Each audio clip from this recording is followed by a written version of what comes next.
I would drive down stretches of Bell Road and Nolensville Pike, and like you see people like walking faster than you are driving, having to drive what was probably 7 or 8 miles, but took me 30 to 45 minutes each day. Because you are traffic and you're stuck in traffic, right. and no one's moving.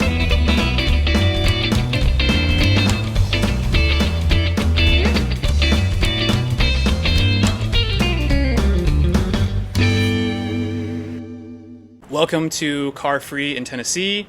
I'm Jonathan, this is Lucas, and I'm here today with... I'm Jeremiah Wooten.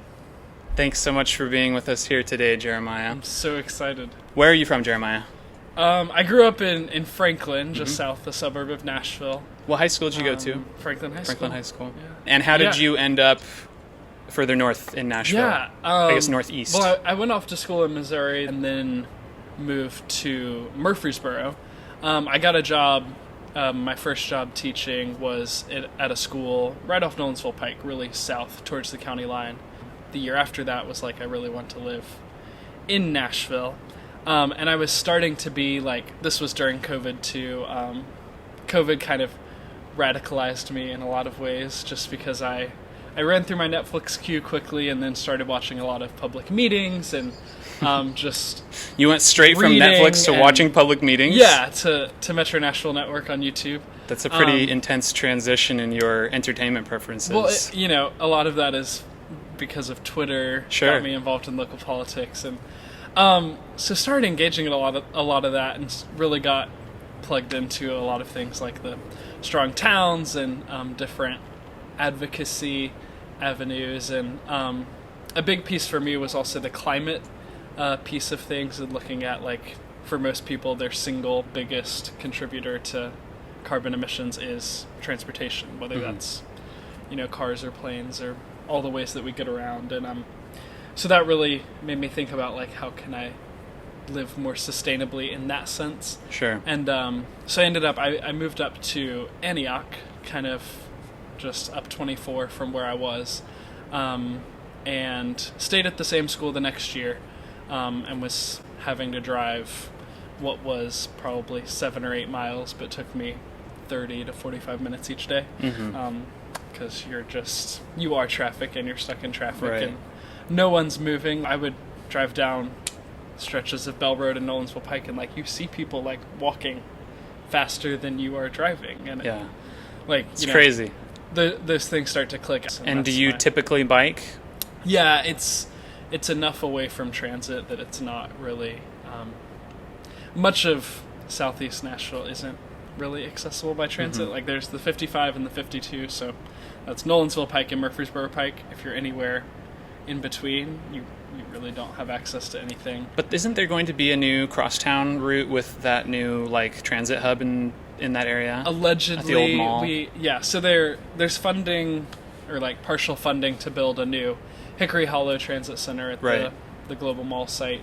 I love following you on Twitter because you are so well plugged into everything that's happening with the city and with transit, like especially locally, but also state and nationally. Okay. And so I'm just really curious where you get most of your information from. Most of my information I just get from like public records and documents.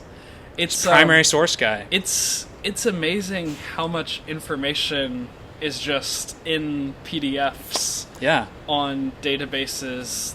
But that's the thing, is like being willing to spend the time. I've just spent hours digging through Metro Council agendas and Planning Commission and WeGo board materials and all sorts of... There is so much information out there. And this was part of COVID, is like, I'm nerdy, and I don't know if this is a normal thing to do, but I like to make spreadsheets for fun. Yeah. Just to like track information that exists in the world. Yeah, I've appreciated for the Metro elections going on right now. I've followed your spreadsheet. Yeah, but I have a lot of like personal spread. I mean, they're not like personal, but I'll share them. But like I track a lot of like WeGo metrics, some metrics that I've just created, and I calculate from their data. Okay, I want to see more of your WeGo metrics. Yeah. Last time they did like major service improvements, I did almost like a heat map. So it's kind of like it's a spreadsheet, but the idea is to be a visual representation of like here is the service that was being offered before and after. As you get comfortable with the flow of a public meeting, or like even like particular characters, like I won't call out any council members or commissioners, but like you can tell, like, oh, this person is about to grandstand for 5 minutes. Let me just, like on YouTube, you can just hit the right arrow key and skip 10 seconds at a time, and I'm like, I don't care to listen to this. And so it allows me to digest a lot of information really quickly. Right. You do not own a car, correct? I do not own a car. Personally? As of fairly recently. Really? Yeah. Well, I decided to get rid of it, like, over a year ago. Why'd you make the decision to sell the car and not buy another one? The main thing I was using my car for at that point was to get to and from work. And so when I bought the e-bike, I was like, this is going to replace that piece for sure.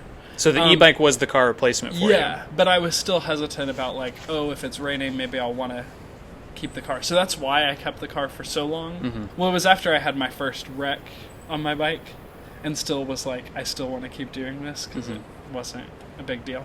What advantages do you see to living car-free in Tennessee? It just gives you a much better sense of the world around you. When you're not driving any other means, like, you can just kind of sit back and enjoy the city, and you notice all these little things. I'm getting exercise in a way that I wouldn't. If you had full power to implement one specific change that would make Nashville more livable for people who do not have cars, what would your one change be?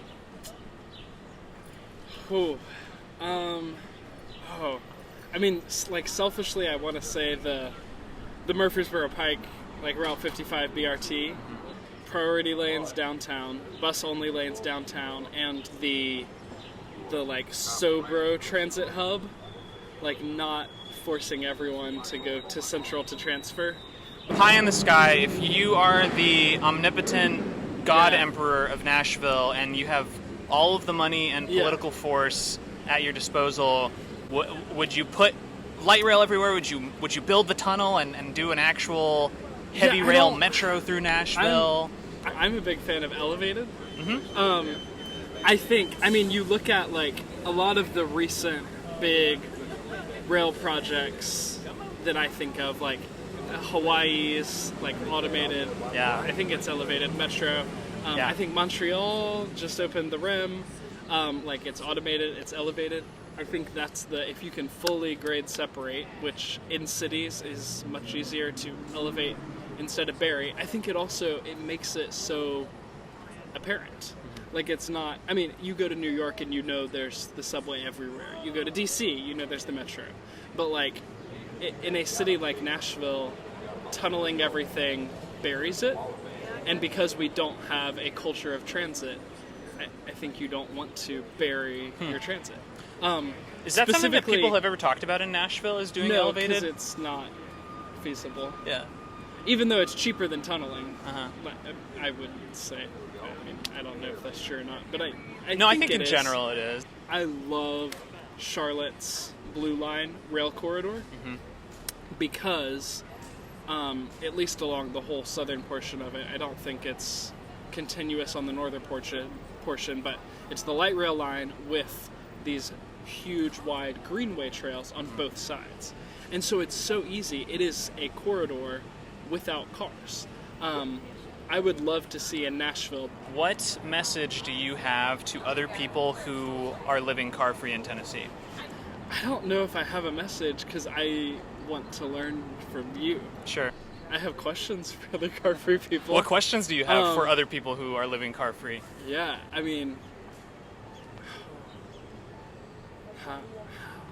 No, I mean, to me, one of the biggest questions I always get asked is about, like, groceries. Like, how do you get groceries? And the answer is, like, I just go more often. And I can carry 2 bags of groceries, or I can, with my carrier bags on my bike, I can fit 2 bags of groceries in there. Have you thought about going full cargo bike so you can do I've thought about it. I will probably get a full cargo bike at some point to let me do bigger hauls. Do you have any message that you would like to share with people who choose to drive in Tennessee?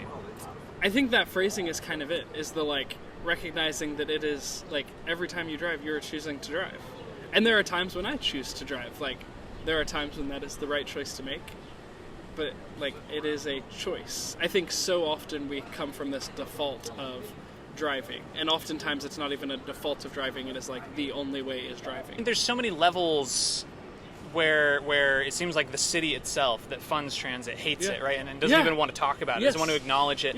Like when we went to Taylor Swift and we sat on our number 7 bus for almost 50 minutes to waiting for a connection because of car traffic. And it's like, I mean, I personally think it's stupid, right? Just logistically, if you want people to come to Nashville to spend money on entertainment and food and things, like you get more customers, you get more people moving places more efficiently, like you maximize the potential if you recognize that. But I don't think, maybe everybody's stupid in the government, right? Like a lot of people are, for sure.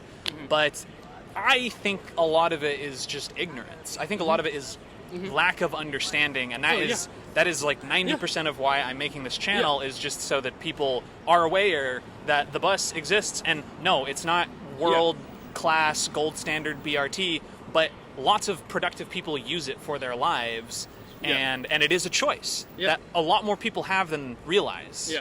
I mean, like, there's one of my favorite examples, and I won't say the name, but like, there's a council member in East Nashville who for some reason this memory is seared into my brain, that, like, I remember a committee meeting that I was watching, and she comes in a few minutes late and is like, sorry, my car is in the shop and I had to take an Uber here. And this is a councilwoman who, you go to her website and the header image on her website is her standing at a WeGo transit stop.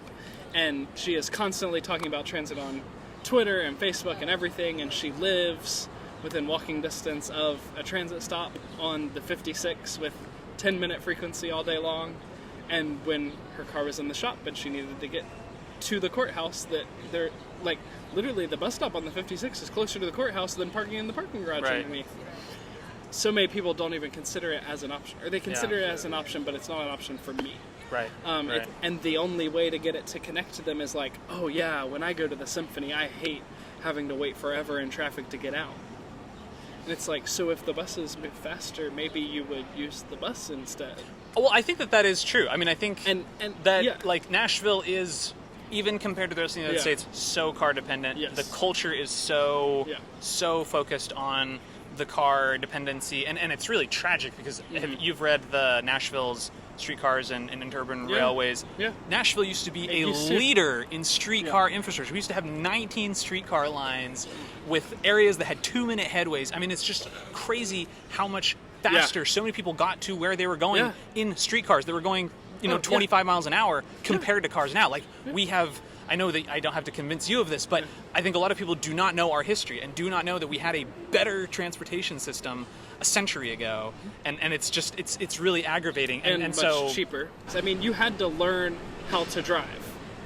So don't be surprised that, you have to learn how to ride the bus. You have to learn how to navigate the system in the same way that, like, you probably spent months of your life frustrated yelling back and forth with your parents when you were learning to drive, because not everything is intuitive. And even just replacing 1 or 2 trips, just think about what is one thing that I'm currently driving to that, it's only a mile away. Like, I could just walk there.